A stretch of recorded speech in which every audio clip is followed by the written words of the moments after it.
Hello बच्चों।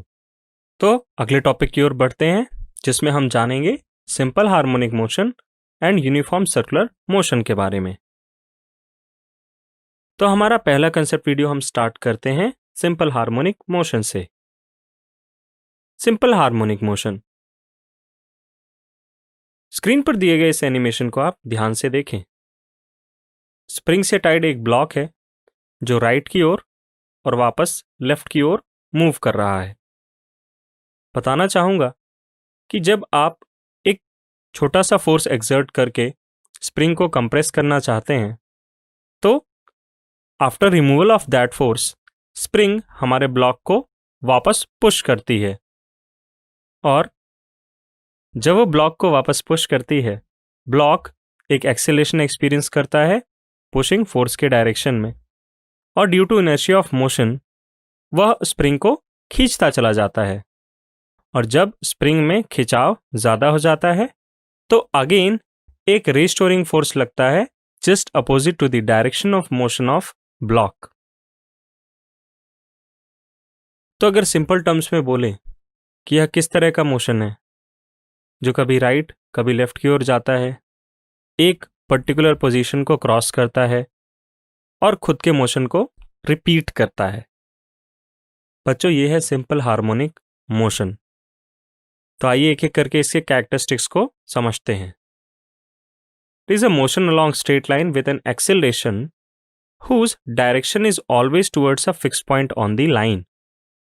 अगर आप देखें तो चाहे मोशन राइटवर्ड हो या लेफ्टवर्ड हो, रेड कलर के एरो से जो रिस्टोरिंग फोर्स हम ड्रॉ कर रहे हैं it is always directing towards a fix point, and the magnitude of this force is proportional to the distance from the fix point.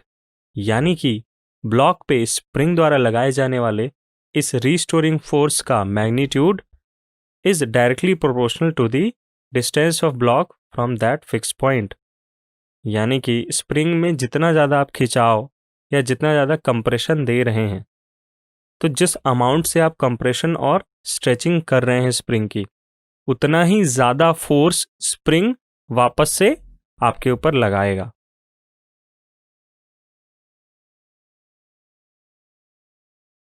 अब जैसा कि हमने बोला कि यह मोशन खुद को रिपीट कर रहा है, so we can say that SHM is a periodic motion in which displacement is a sinusoidal function of time।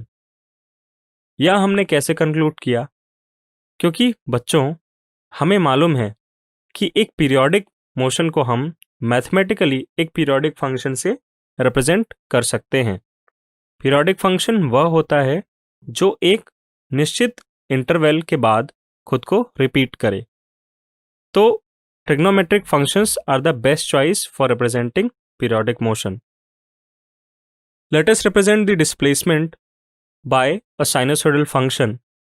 तो हमने लिखा displacement of block is given as x is equal to capital A sin omega t। अब ये capital A क्या है और omega क्या है, with the progression of topic आपको समझ आएगा। Capital A is the amplitude of oscillation and omega is the angular frequency of oscillation।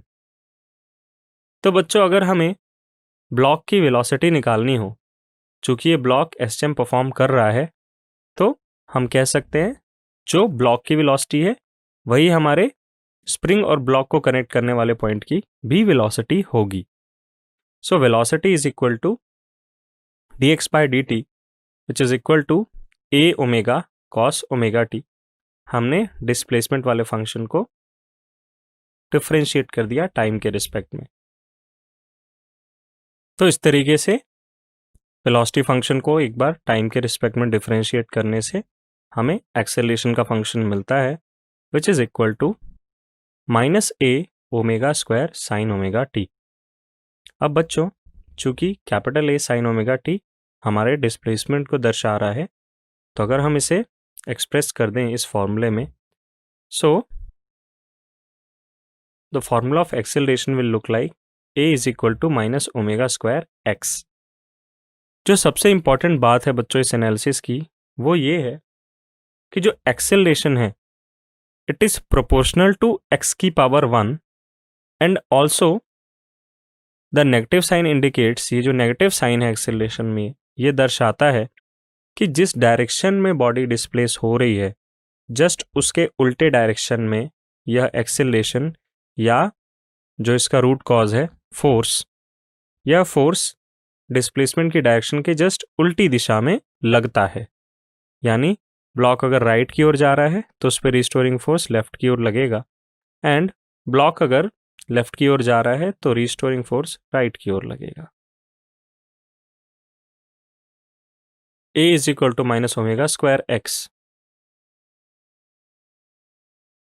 आप देख सकते किस प्रकार restoring force direction of motion of ball के अपोजिट है।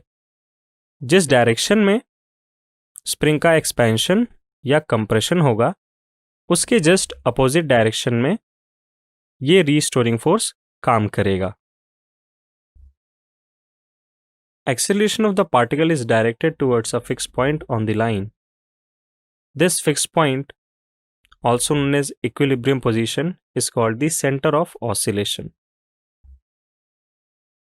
यानी कि जिस फिक्स पॉइंट की हम बात कर रहे थे जिसकी ओर हमेशा ये रिस्टोरिंग फोर्स एक्ट करने की कोशिश करेगा, प्रयास करेगा, वो पॉइंट सेंटर ऑफ ऑसिलेशन के नाम से या इक्विलिब्रियम पोजीशन के नाम से भी जाना जाता है।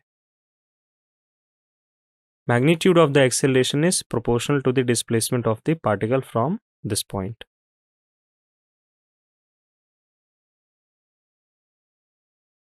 A is equal to minus omega square x. अब acceleration is equal to force divided by mass.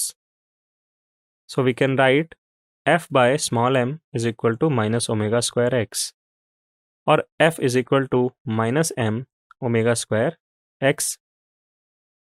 अब हमें यह भी मालूम है, चूंकि हम इस रिस्टोरिंग फोर्स को इस फॉर्मूले से भी एक्सप्रेस करते हैं that F is equal to minus के एक्स।